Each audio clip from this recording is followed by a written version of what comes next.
Aula 5 de Literatura para o Escolha Educação. Livro Dois Irmãos, Milton Ratum. Depois de 3 livros de poesia, depois de um romanceiro, chegamos aqui a um romance. Romance não só no sentido moderno, mas também um romance contemporâneo. Bota aí contemporâneo nisso, né? Por quê? É um livro publicado no ano 2000, com o prêmio Jabuti de 2001, e de um autor que está vivo, Milton Ratum, nascido em 1952, justamente onde? Em Manaus. Manaus, onde se passa aí boa parte da história, boa parte da narrativa do livro Dois Irmãos. Aliás, né, não só esse detalhe é importante aí para relacionar um pouquinho da vida do autor e da obra. Milton Ratum, origem libanesa. Ele vai retratar uma família de origem libanesa. Além disso, a história se passa em Manaus e também em São Paulo. O Milton Ratum não só estudou na USP, fez arquitetura na USP, como também depois foi professor, né, da USP. Tá joia? Então nós temos aí essas várias relações entre autor e obra. Então é um livro bastante recente, um livro gostoso de ler, fácil de ler, uma trama bastante interessante. Então uma leitura que vale super a pena aí, independente de vestibular. Tá joia, coração?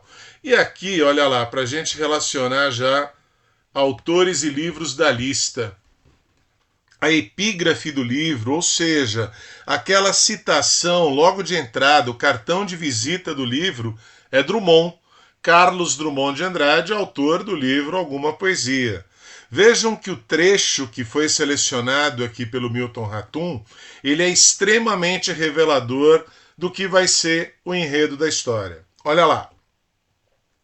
A casa foi vendida com todas as lembranças, todos os móveis, todos os pesadelos, todos os pecados cometidos ou em vias de cometer. A casa foi vendida com seu bater de portas, com seu vento encanado, sua vista do mundo, seus imponderáveis. Então, um trecho maravilhoso aí do Drummond e que já vai antecipar para nós aí boa parte do que vai ser o enredo.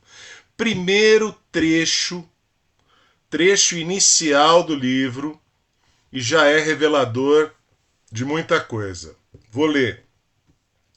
Zana teve de deixar tudo. O bairro portuário de Manaus, a rua em declive, sombreada por mangueiras centenárias, o lugar que para ela era quase tão vital quanto a Biblos de sua infância, a pequena cidade no Líbano que ela recordava em voz alta, vagando pelos aposentos empoeirados até se perder no quintal, onde a copa da velha seringueira sombreava as palmeiras e o pomar cultivados por mais de um século. Várias coisas. Zana é a matriarca. Zana é a mãe. É o motivo central de todo o conflito, de toda a história. Nesse momento, ela está sendo obrigada aqui a deixar a casa em que tudo acontece. É uma casa aí também, né, primordial. Vejam que a história vai acontecer em Manaus, com toda a paisagem do quê? Da floresta amazônica. A Amazônia está aí de cenário, é um cenário paradisíaco. Ela sai do Líbano, mas ela vai viver toda a história aqui em Manaus. Tudo bem? E é uma matriarca. A Zana, figura central da nossa narrativa. Óbvio, né? Se nós temos aqui uma situação em que ela deixa a casa e tudo vai acontecer nessa casa, nós temos uma narrativa, então, retrospectiva. Um tempo psicológico, vai voltar no tempo para poder explicar toda a história para nós. E a pergunta que ela faz ali na primeira página: Meus filhos já fizeram as pazes. Opa! Então aquele mote, aquele motivo, né? Ancestral, primordial, primitivo, que é a luta entre irmãos, que é a briga entre irmãos. Ela própria vai citar, eu não preciso dizer, né? Evidente que vai lembrar o que aqui, né?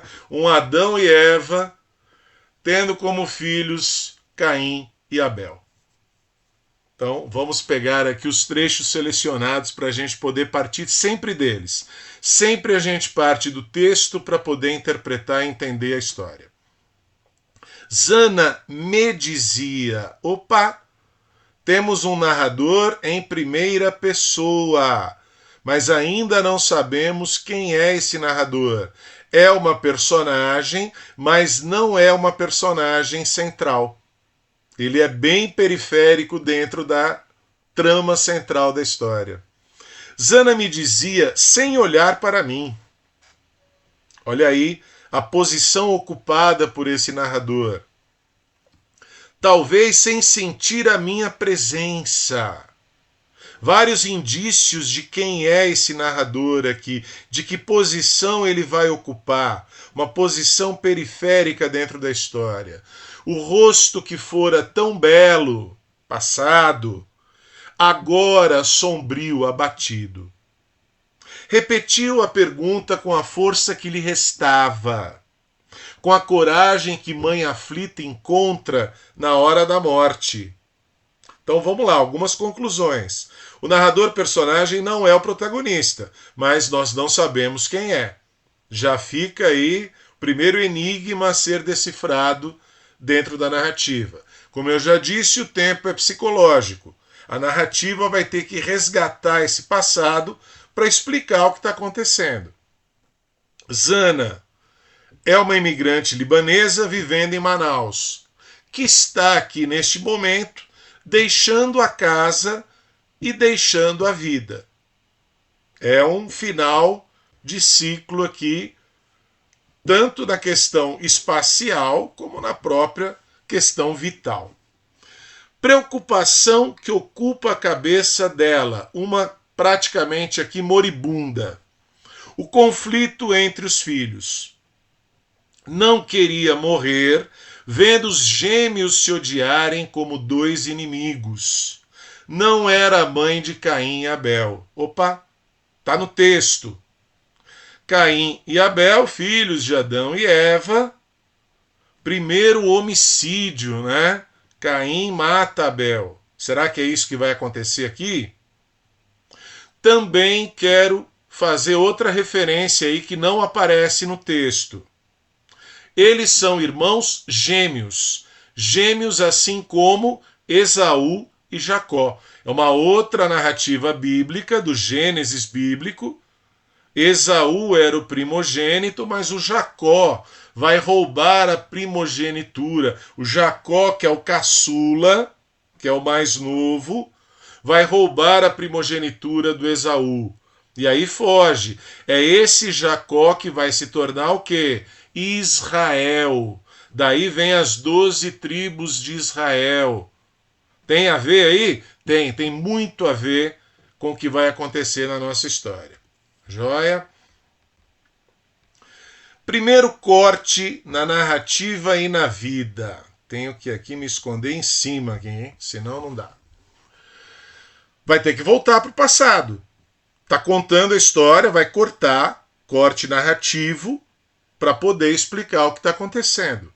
Quando Jacob, gente, as pronúncias aqui, né?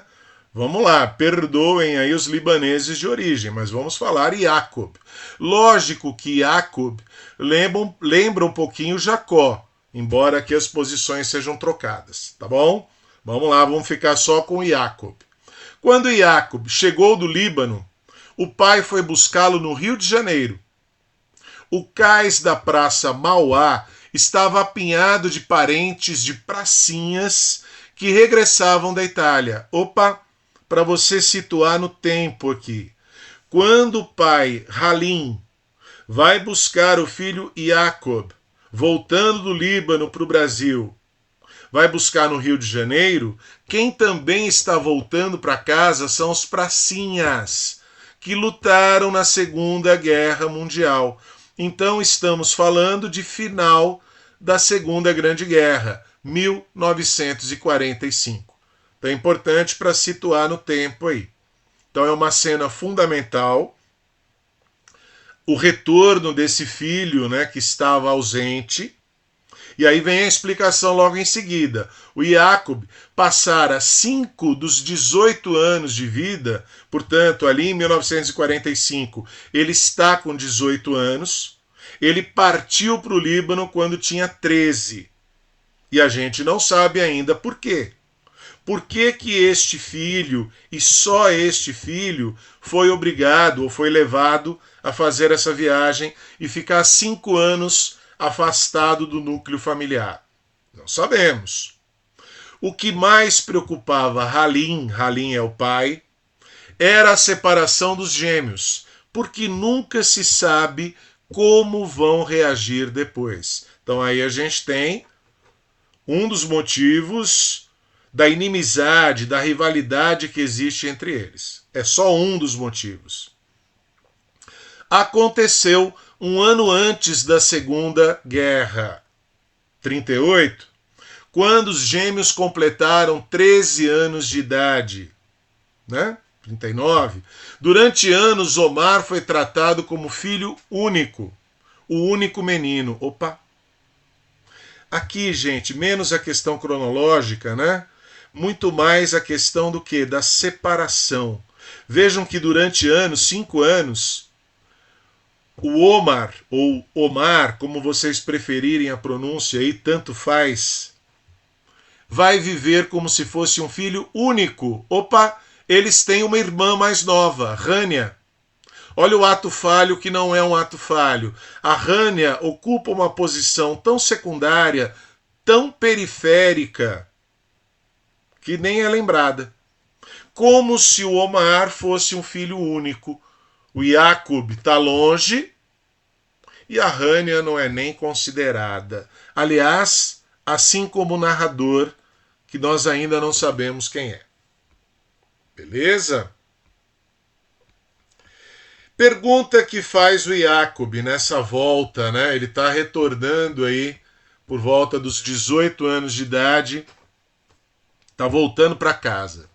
Sim, porque ele e não o caçula. São gêmeos, mas quem nasce primeiro, o primogênito aqui no caso, é o Jacob. E o Omar é o caçula. Nasceu minutos depois. Não entendia por que Zana, a mãe, não ralhava com o caçula e não entendeu por que ele, e não o irmão, viajou para o Líbano 2 meses depois. Algo aconteceu que levou a essa separação. E nessa separação, o caçula foi escolhido para ficar. E ele, Jacob, foi escolhido para partir, para sair do núcleo familiar. E ele não sabe por quê. Qual a razão disso?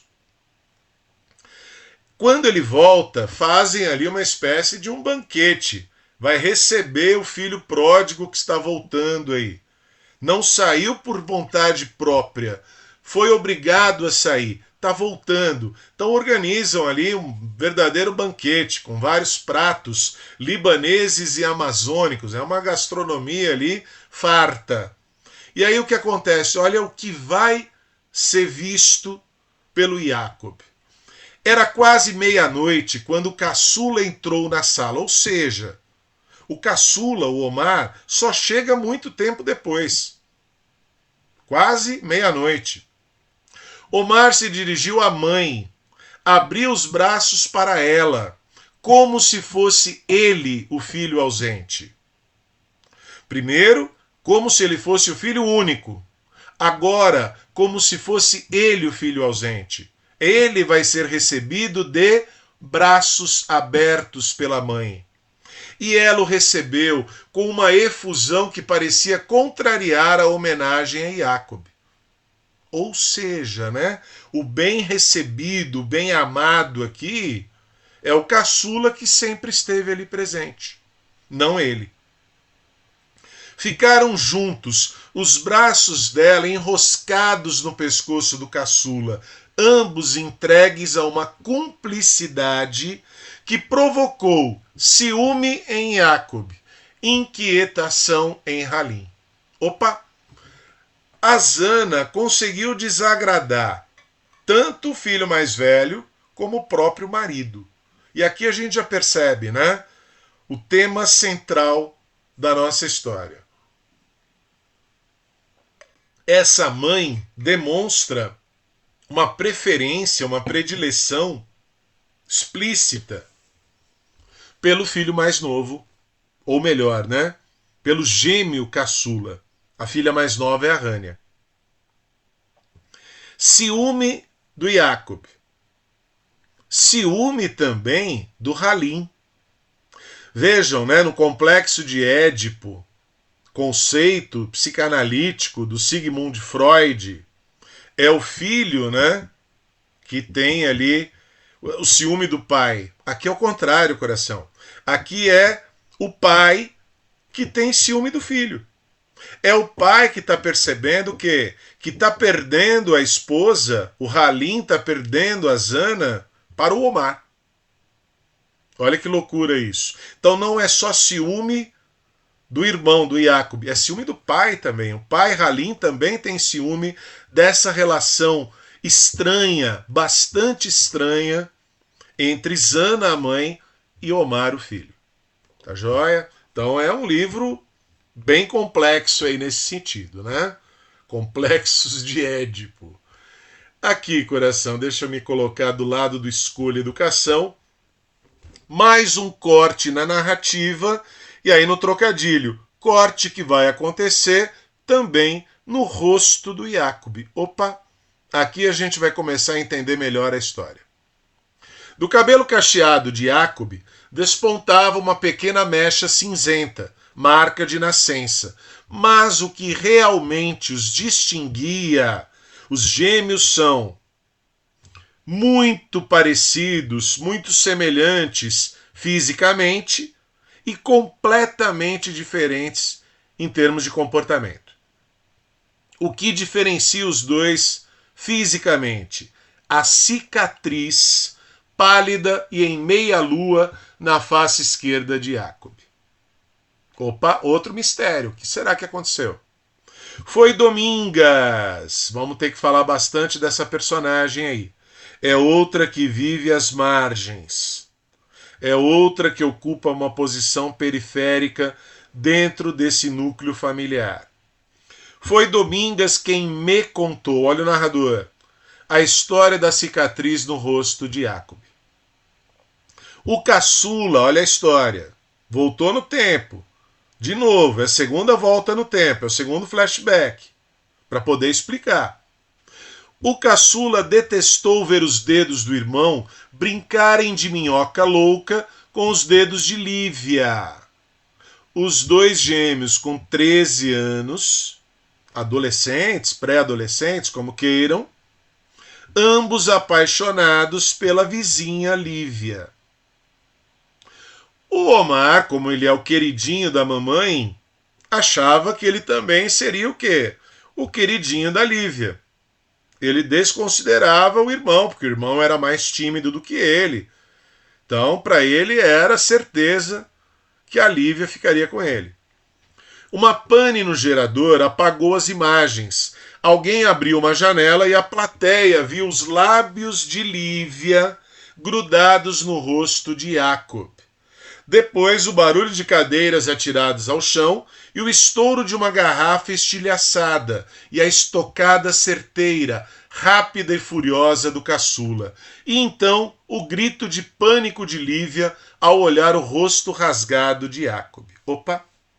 Então nós temos uma verdadeira luta entre os irmãos, em que o Omar, enciumado, trocou a posição, vai atacar e vai ferir, e vai deixar uma marca no rosto de Jacob.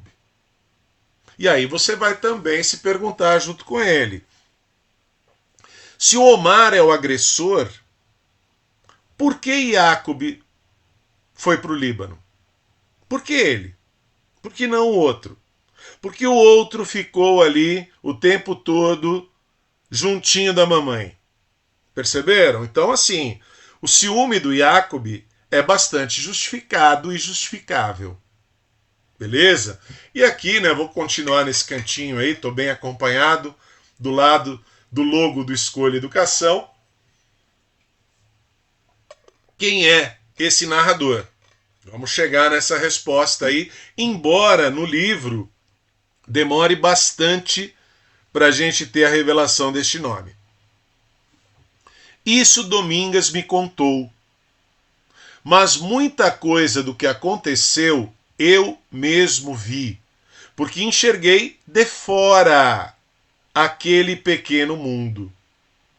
Sim, de fora e às vezes distante, mas fui observador desse jogo e presenciei muitas cartadas até o lance final. Eu dormia num quartinho construído no quintal, fora dos limites da casa. Era raro eu sentar à mesa com os donos da casa. Então vamos lá, gente. Primeira revelação aqui.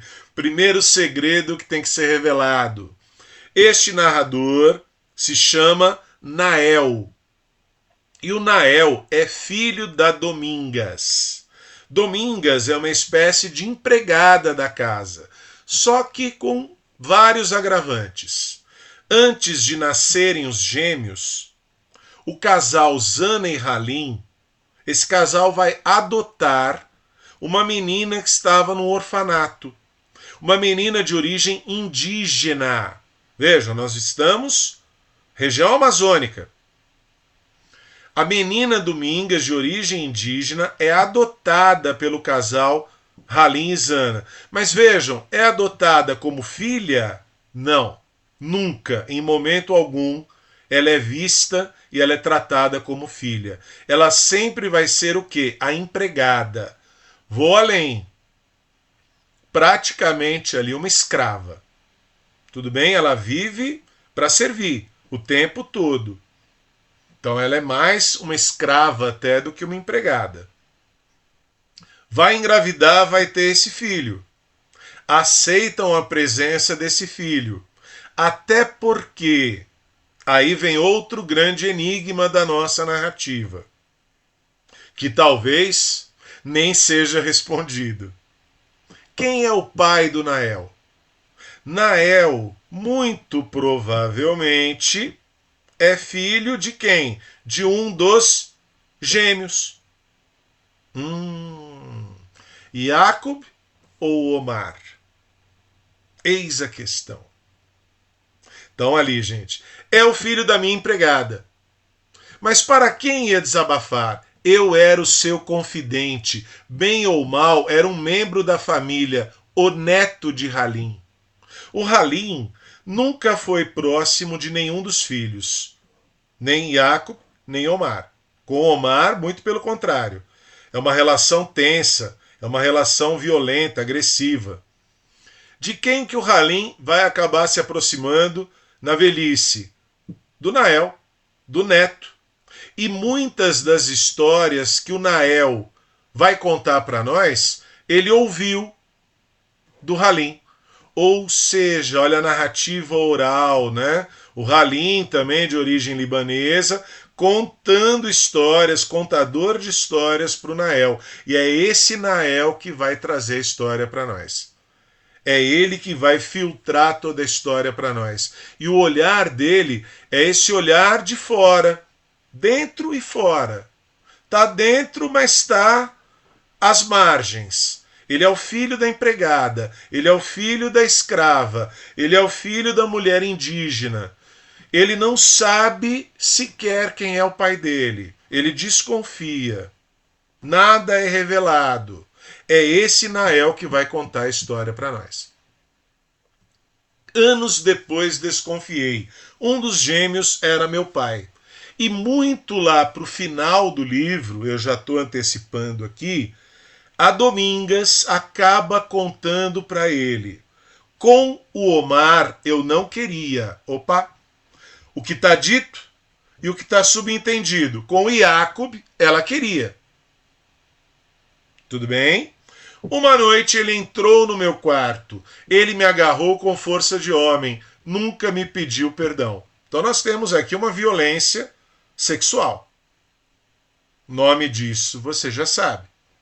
Tudo bem? Então, a indígena, a mulher de origem indígena, Domingas, a empregada, a escrava ali praticamente dentro da casa, ela tem sim relações consensuais com o Jacob, mas ela é violentada pelo Omar. Qualquer um dos dois pode ser o pai do Nael. Então, é um livro bem apimentado, podemos dizer assim, né? E os dois gêmeos são iguais fisicamente, mas, como eu já disse, completamente diferentes na caracterização. Jacob, em São Paulo, comunicou à família que havia ingressado na escola politécnica. Poli, está aí até hoje. Você quer fazer o curso de engenharia, você vai tentar entrar na Poli, a Politécnica de São Paulo. Nesse gêmeo lacônico, de poucas palavras, carente de prosa, crescia um matemático. Então, quando ele volta para Manaus, ele já se destaca em matemática e, aconselhado pelo professor, ele acaba prestando vestibular e ele vai estudar na USP, ele vai estudar na Poli. Aqui, coração, dois espaços, dois lugares, duas cidades que acabam representando cada uma um dos gêmeos. São Paulo é o Jacob e Manaus é o Omar. Beleza? A gente vai entender isso aí.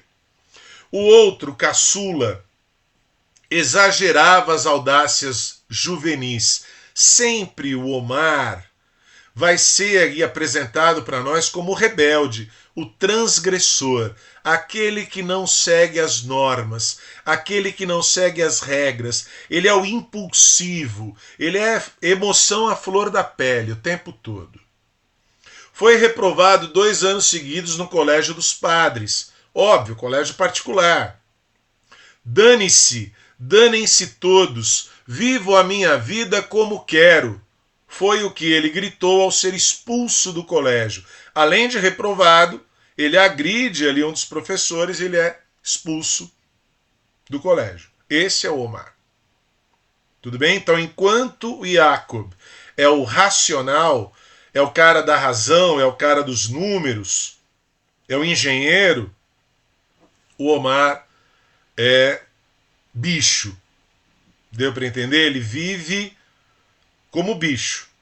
A emoção nunca é controlada.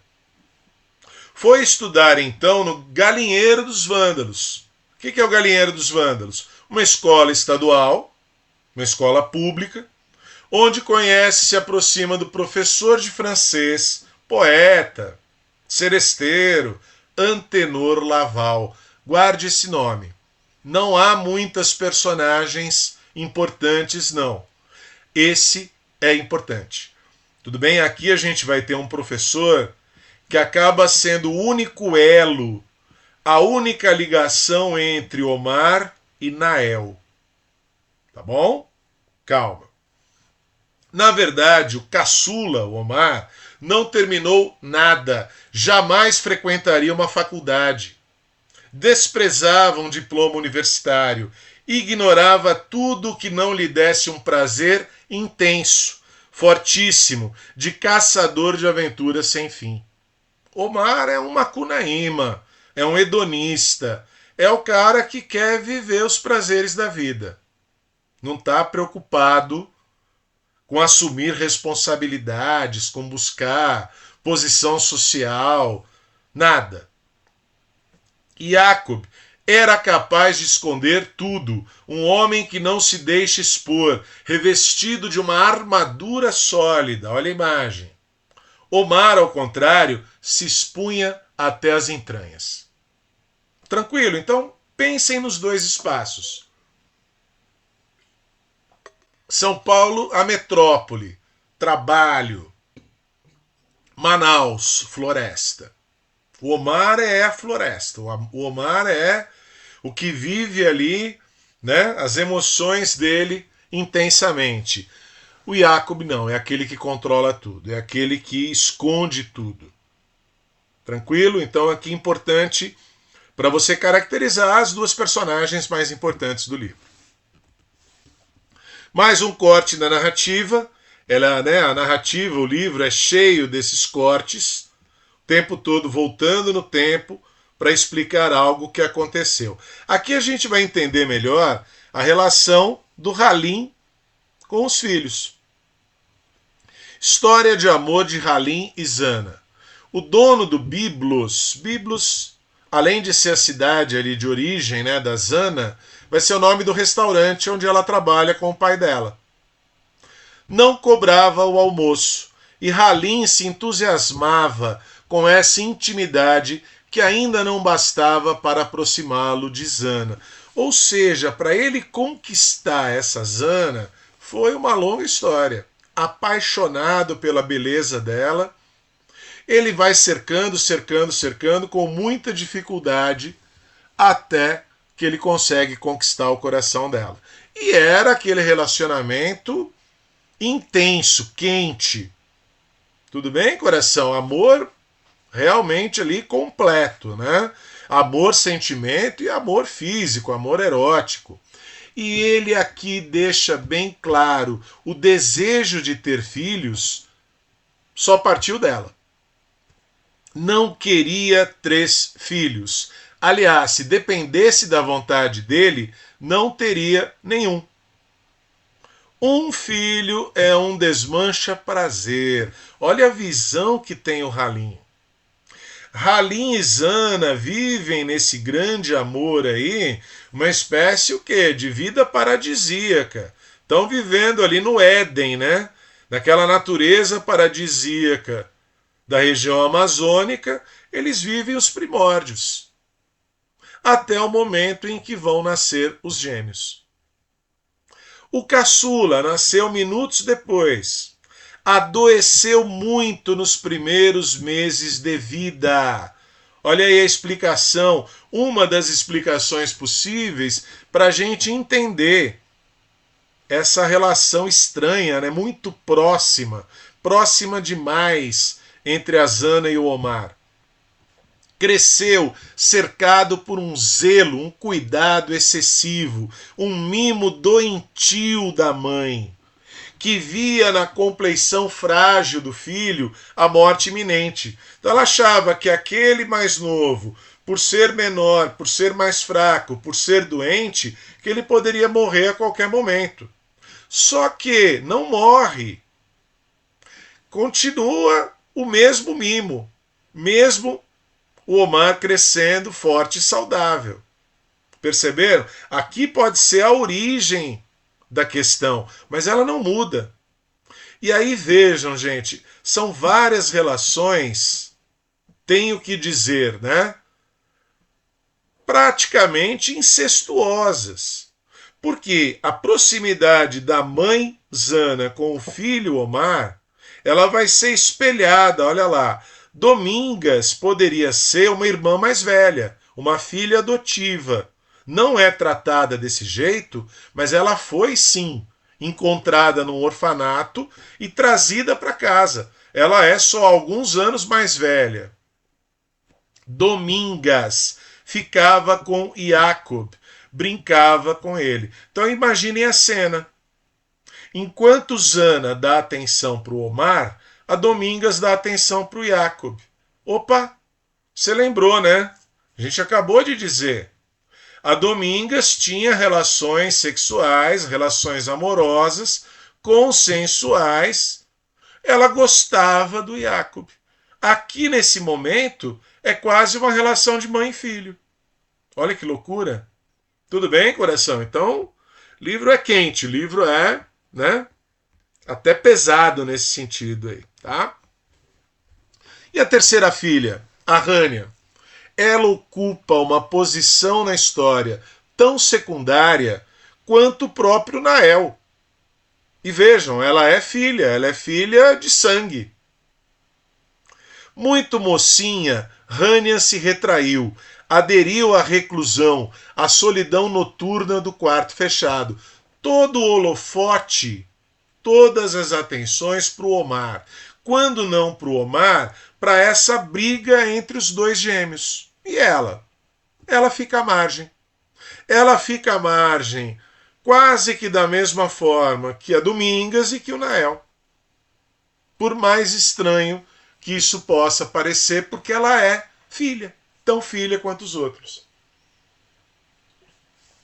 Abandonou a universidade no primeiro semestre e pediu ao pai para trabalhar na loja, uma águia nos negócios. Então, na loja que o Halim vai ter, quem vai cuidar de tudo? Rania. Desde aquele dia, Rania só tocou em 2 homens. Os gêmeos. Observa o meu irmão Omar. Agora olha bem para a fotografia do meu querido Jacob. Mistura os dois. E da mistura sairá o meu noivo. Ela nunca encontrou essa mistura. Lógico, né? Aliás, esse tema ele é interessante. Ele aparece num livro do Machado de Assis. Um livro que é menos comentado que os outros, mas é também um livro da fase realista. E olha o nome, Esaú e Jacó. Irmãos gêmeos. E a personagem feminina fica dividida entre os dois. Os dois são diferentes. E ela não consegue escolher com qual dos dois ela quer ficar. Pedro e Paulo. Mas né, o nome do livro é Esaú e Jacó. Tá joia? Então há essa relação também aqui com uma obra bastante importante do Machado de Assis. E agora vem outra pimenta, vem outra relação aí quase incestuosa. Rania causava arrepios no meu corpo quase adolescente. Eu tinha gana de beijar e morder aqueles braços. Quem tem essa veneração, essa adoração, esse desejo pela Rania? Nael. Nael, que é filho de um dos gêmeos. Portanto, Nael é sobrinho dela. Aí é uma relação entre a tia e o sobrinho. Que loucura, né, coração? Então aqui eu tenho que escrever, né? Já que isso está presente o tempo todo, vou ficar aqui em cima do Escolha Educação. Não tem jeito. Implícitos incestos. Aliás, alguns são explícitos mesmo. Nem implícitos são. A casa primordial, lembrem que a epígrafe, o trecho tirado do Drummond, é sobre a casa. A casa onde tudo acontece. Essa casa primordial no paraíso amazônico. Esse Adão e Eva que o Milton Ratum vai criar. Mas Omar cometia o erro de trair a mulher que nunca o havia traído, a mãe dele. Zana se remexeu na cadeira ao ver o filho aproximar-se de Dália. Opa, então quando o Omar traz uma namorada, quem é que vai ter ciúme dessa namorada? Zana. Óbvio, né? Nessa relação doentia que ela tem com o filho. O foco de luz da lanterna crescendo no rosto da dançarina, até que ele, exibicionista e enamorado, beijou teatralmente a amante no meio da sala e depois pediu aplausos para ela. Então essa é a primeira relação que vai provocar aí ciúme, um ciúme doentio na mãe Zana. Não é o único, vem outro, mais quente, mais forte do que esse. Morava num motor velho, barquinho de aluguel bem barato, dormiam numa rede, ele e a mulher, e dormiam ao ar livre em praias desertas, onde atracavam o motor. Passariam a vida assim? Talvez. Ela, pau mulato. Então a primeira relação é Dália, aqui a relação com essa pau mulato. É outra namorada, é outra amante aqui do Omar. Aqui eles vão viver escondidos, eles vão viver, né, quase como bichos, como animais mesmo. Dando uma de cartomante, lendo a mão calosa dos ribeirinhos. Disse antes. Viviam de uma forma anfíbia. Água e terra. Clandestinos, ambos na honrosa pobreza, sem horário para nada, soltos e livres. Viviam a vida sem o previsível. A mãe, Zana, está desesperada. Ela vai, né, o tempo inteiro ali, coitado do Halim. Ela vai cobrar do Halim que encontre esse filho, que resgate esse filho Omar, que traga o Omar de volta para onde? Para casa, para aquela casa primordial, de onde ele se afastou por essa paixão. Esse Omar vai conseguir viver, né, como homem, criar uma identidade solta, livre dessa mãe? Será?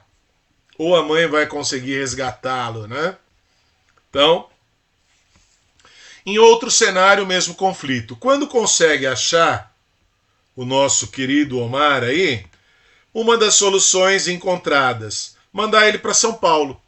O irmão Jacob está lá estabelecido, fez a faculdade, é um engenheiro, está, né, prosperando na vida em São Paulo. Vamos mandar o Omar para lá para ver se ele também leva jeito, se ele também toma jeito na vida. Jacob negou abrigo ao irmão. Escreveu à mãe que podia alugar um quarto numa pensão para Omar e matriculá-lo num colégio particular. Podia enviar notícias sobre a vida dele em São Paulo, mas não ia permitir que o irmão dormisse sob o seu teto, não juntos, na mesma casa. Que ele encontre o caminho dele, mas longe de mim.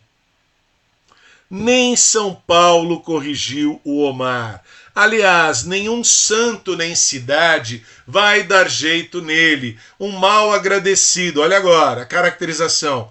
Um primitivo. Tô o tempo inteiro insistindo nisso, né? Um irracional. O Jacob é o matemático, é o engenheiro, é o homem da razão.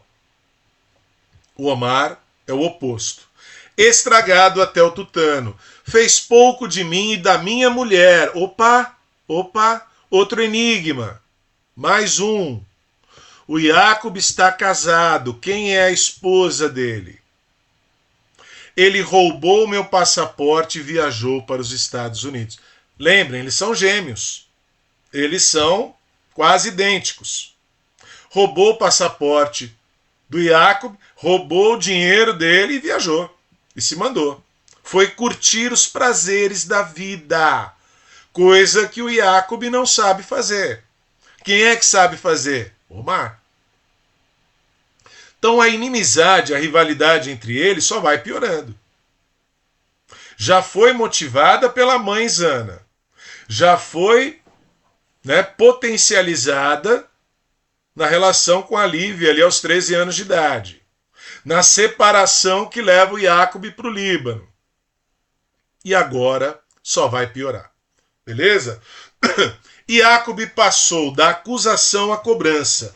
Não ia sossegar enquanto o irmão não lhe devolvesse os $820 roubados. Mimem esse crápule. Está falando isso aqui para os pais. Até ele acabar com vocês. Vendam a loja. Vendam a casa. Olha agora. Vendam a Domingas. Olha o quanto a Domingas é entendida, vista como uma escrava que pode ser vendida. Vendam tudo para estimular a safadeza dele. Então só piorou. A ida do Omar para São Paulo só piorou a relação entre os dois. Quem é essa mulher? Mais um enigma que a gente vai ter que decifrar. Esse não é dos mais difíceis, né, gente?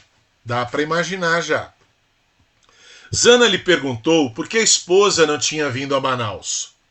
Quer dizer que não vou conhecer minha nora? Insistiu a mãe.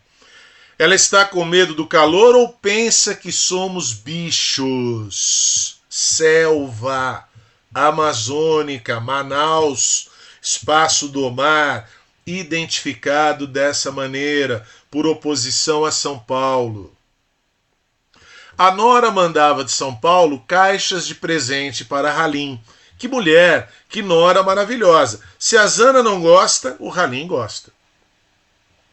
A senhora tem outro filho, que só dá gosto e tem bom posto. Ironia, evidente. Agora é a minha vez de viver, eu e a minha mulher, longe da senhora. Olha, né, o quanto o Jacob tem mágoa, né, tem rancor, guarda rancor da mãe Zana. Qual motivo? Vamos lá, né, dizer a verdade. Minha mulher não é obrigada a aturar os surtos de um doente. Não consegue se controlar, é impulsivo, e aí ele já, né, ataca um doente. E aí vem a revelação. Ela mesma, a Lívia, óbvio, né, gente? Aquela Lívia já preferiu o Jacob lá aos 13 anos e ela vai voltar aqui na história como esposa dele. Sabes muito bem com quem se casou. Casou escondido em São Paulo, longe da família, né? Tem os motivos dele. Não dá para negar, né, coração? Pensem comigo. E aí, você pode começar a entender a história de uma forma muito maniqueísta. O que é maniqueísmo? O bem e o mal, o bom e o ruim, né? O herói, o mocinho e o vilão. Então, cuidado. Jacob não é o mocinho, Omar não é o vilão da história. Quem faz questão de destacar isso é o Nael, é o narrador. Nem tudo é o que parece. Então, cuidado. Quem vai mostrar isso pra gente é o Antenor Laval. Já falei, né, que esse personagem ia aparecer. É um personagem secundário. Antenor Laval é um professor de francês, é um professor, né, poeta, escritor, seresteiro, curte a vida junto com Omar. E depois também vai ser professor na mesma escola, naquele chamado Galinheiro dos Vândalos, para quem? Quem é que vai estudar numa escola pública também? O filho da empregada, o filho da quase escrava Domingas, que é o Nael. Então Nael vai ter aula com o mesmo professor que o Omar. E aí, óbvio, né, o Nael admira esse professor. O que vai acontecer nesse período da história? Estamos falando, evidentemente, olha lá, a gente começou Segunda Guerra Mundial. Agora aqui chegamos, ditadura militar. Anos 60, 64, por volta disso. O professor de francês não voltou mais ao liceu, até que numa manhã de abril nós presenciamos sua prisão. A vaia e os protestos de estudantes e professores do liceu não intimidaram os policiais. Laval, Antenor Laval, foi arrastado para um veículo do exército. Muitas portas foram fechadas quando, 2 dias depois, soubemos que Antenor Laval estava morto. Então, Antenor Laval, pelas posições dele, é perseguido pela ditadura militar, é preso e é morto. Isso vai gerar uma onda de protestos. Quem acaba se aproximando nesses eventos? Opa, Omar e Nael. O que nunca antes havia acontecido e nunca depois também acontecerá. Olha lá. Omar foi o último a recitar. Estava emocionado e triste o caçula. Omar escreveu com tinta vermelha um verso de Laval. Por uma vez, uma só, não hostilizei o caçula. Não pude odiá-lo naquela tarde chuvosa, nossos rostos iluminados por tochas, nossos ouvidos atentos às palavras de um morto. Se o Omar é o que está ao lado do Antenor Laval, daquele que é vítima do golpe militar, da ditadura militar, o Jacob vai ser exatamente o oposto. Olha que o Jacob acaba revelando para o Nael. Já fui militar, sou oficial da reserva, me disse orgulhoso. Opa! Aí o Omar, né, começa a ficar mais interessante para o Nael e o Jacob começa a ficar menos interessante para o Nael, porque o Nael admira esse Antenor Laval e praticamente, já vou antecipar, né? Quer seguir os passos desse professor. Então aqui tudo caminhava, né, para mostrar um Jacob bonzinho e um Omar vilão. E o Nael querendo, né, ser filho do Jacob. Mudou. Ou está começando a mudar aqui a nossa relação. Tudo bem? Então, sem maniqueísmos, não há aqui vilões e mocinhos. Tranquilo? A mistura procurada, mais uma relação incestuosa. Já antecipei, aqui só vai acontecer. Aqui vai chegar a vias de fato. Já havia o desejo, aqui vai virar ato. Agia com uma determinação feroz, consciente de que estava enterrando um passado. Quando se curvou para abrir uma caixa de lençóis, vi os seios dela, morenos e suados, soltos na blusa branca sem mangas. Rania demorou nessa posição e eu fiquei paralisado ao vê-la assim. E não se esquivou do meu corpo, nem evitou meu abraço, meus afagos, os beijos que eu desejava fazia tanto tempo. Aquela noite foi uma das mais desejadas da minha vida. Assim como a relação dele com o Omar vai ser amigável uma única vez, a relação dele com a Rania, relação amorosa, próxima, relação física, carnal, só vai acontecer essa única vez. Tudo bem? Mas lembrem, ela queria encontrar uma mistura dos irmãos. Esse Nael é filho de um deles. Mas não deixa de ser uma relação entre a tia e o sobrinho. Tudo bem, coração? Vamos adiante, né? Estamos chegando perto do fim. E o fim vai ser anunciado pela morte do Halim.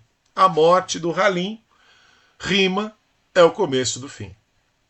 Depois da morte de Halim, a casa começou a desmoronar.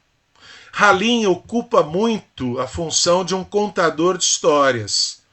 Ele vai contando as histórias para o neto, né, Nael, que é o narrador. Nael vai transformar, né, aqueles relatos orais, a oralidade, em texto, em livro para nós. Olha o tempo que vai acontecer aqui. Manaus está cheio de estrangeiros. Mamã. Indianos, coreanos, chineses, estamos falando do quê? Zona Franca de Manaus. O centro virou um formigueiro de gente do interior. Tudo está mudando em Manaus. Essa mudança positiva para uns, negativa para outros. Para a família ali, aquela família primordial, não vai ser nada positiva essa mudança. Mas ele se interessou pela construção do hotel. Opa! Trama final aqui. O Omar, que nunca fez nada da vida, sempre foi ali um vadio, um vagabundo, ele aparece com o indiano Rochiran, propondo um negócio da China, que é a construção de um hotel. Ou da Índia, né, melhor dizendo. A mãe, olha a ideia da Zana, quis ajudar e só piorou as coisas. Ela quis aproximar os filhos. Ela não quer morrer, lembrem lá do início, com esses filhos inimigos. Então ela sabe que o Jacob é um engenheiro. Opa, construção de um hotel, vamos juntar o Jacob com o Omar. O Omar trouxe aqui a proposta do Rochiran, eu vou colocar aí o Jacob, né, dentro desse negócio. Mas ele se interessou pela construção do hotel, ignorando a participação do irmão. Olha o que o Jacob faz. Ele despreza a participação do Omar. Qual vai ser o resultado disso? Quando o Omar sabe, descobre que ele foi jogado para fora do negócio, Omar deu um salto, ergueu a rede e começou a socar Jacob no rosto. Primeira agressão, corte. A briga por causa da Lívia, 13 anos de idade. Aqui É uma briga tremenda. Começou a socar Jacob no rosto, nas costas, no corpo todo. Ele chutava e esmurrava o irmão, xingando de traidor, de covarde. O Omar perdeu a cabeça, foi traído pelo irmão. E Jacob se reuniu com aquele indiano, que é Roxirã. Fez tudo escondido, ignorou o meu caçula, estragou tudo.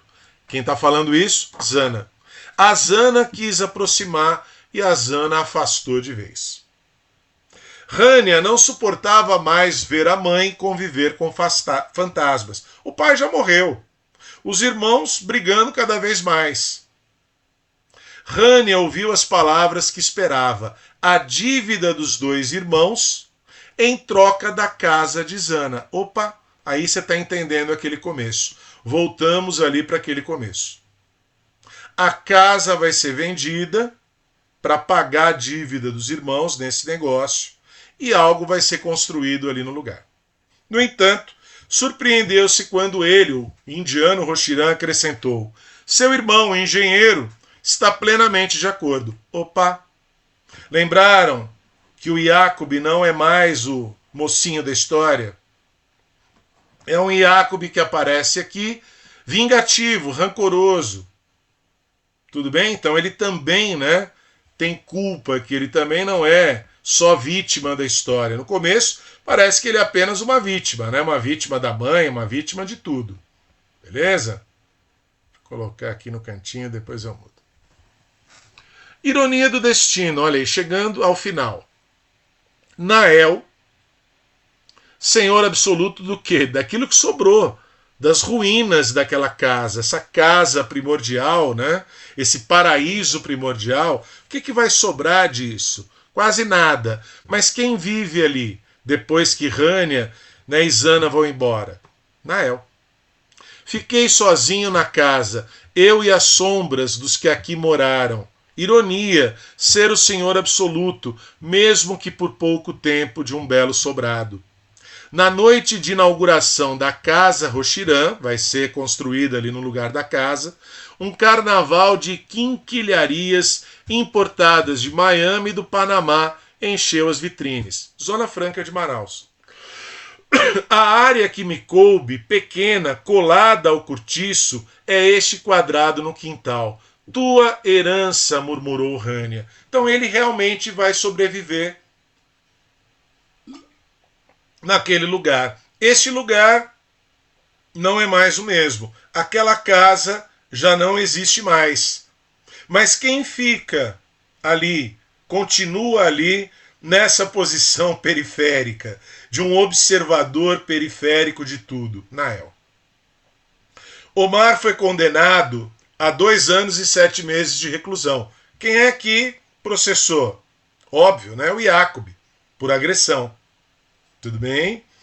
Rania escreveu que ele, Jacob, o ressentido, olha aí, o rejeitado, foi rejeitado pela mãe, se sentia dessa forma. Era também o mais bruto, o mais violento, e por isso podia ser julgado. Ou seja, quem é o pior aqui dos dois? Tudo bem, coração? Então a gente tem aí problemas dos dois lados, Olha o resumo do livro, na fala e na conclusão de quem mais observou tudo isso. Nael. A loucura da paixão de Omar, suas atitudes desmesuradas contra tudo e todos neste mundo, não foram menos danosas do que os projetos de Jacob, os perigos e a sordidez de sua ambição calculada. Então, aqui é o resumo do livro, Nenhum nem outro. Os dois foram responsáveis por essa destruição, a destruição de um paraíso. E ele, olha lá, já tinha antecipado também, ele vai ser o quê? O substituto do Antenor Laval. Eu acabava de dar minha primeira aula no liceu onde havia estudado. Então, ele é o homem das letras. Ele é o homem que vai se ligar ao que? A literatura, as artes, é o escritor. Ou seja, né? Mais pro Omar do que pro Iaco. Tudo bem, coração? E aí chegamos ao nosso último slide, encerrando aqui a leitura do Dois Irmãos. A última cena, ela é uma revelação? Sim e não. Ele sugere, coração, ele só sugere. Ele não diz com todas as letras. Um homem de meia idade, o caçula, já tinha saído da cadeia. Já quase velho, ele me encarou, eu esperei. Queria que ele confessasse a desonra, a humilhação. Uma palavra bastava, uma só. O perdão. Ele está esperando que o Omar, né, conte para ele o que aconteceu, né? A violência que ele praticou para com a Domingas, que nessa altura do campeonato já morreu. Olhou para mim emudecido. Assim ficou por um tempo, o olhar cortando a chuva e a janela, para além de qualquer ângulo ou ponto fixo. Era um olhar à deriva. Depois recuou lentamente, deu as costas e foi embora. Essa cena, o Omar quer falar, mas não consegue, sugere que o Omar seja o pai do Nael. Gente, só sugere. Não está dito, não está escrito. Tudo bem? Então eu, né, como leitor, não vou concluir que o Omar é o pai dele. Tudo bem? Há uma sugestão apenas, mas não uma conclusão. Coloquei aqui do lado, né? Vocês têm uma minissérie feita pela Globo, tem no Globoplay, se você tiver acesso ao Globoplay e tiver, né, vontade de assistir uma série de praticamente 10 horas, muito boa, muito bem feita, não só aí a figura, né, que vocês estão vendo dos gêmeos, Cauã Raymond fazendo, né, os irmãos gêmeos Jacob e o Omar é o barbudo aí, evidentemente, mas principalmente o Nael Irandir Santos, muito bom, trabalha muito bem na série. O avô dele, o Halim, é o Antônio Fagundes. Então vale a pena para quem tiver tempo, quem tiver disposição. É uma adaptação muito boa dessa grande obra do Milton Ratum. Não à toa, né, mereceu ganhar aí o Prêmio Jabuti 2001. Beleza, coração? Se tiver alguma dúvida, por favor, manifeste, escreva nos comentários, mande pra gente, beleza? De novo, convidando você aí a se inscrever no canal Escolha Educação, curtir, compartilhar, dar uma força para nós aí, a galera toda vai agradecer. Aquele abraço, até a próxima, valeu, coração!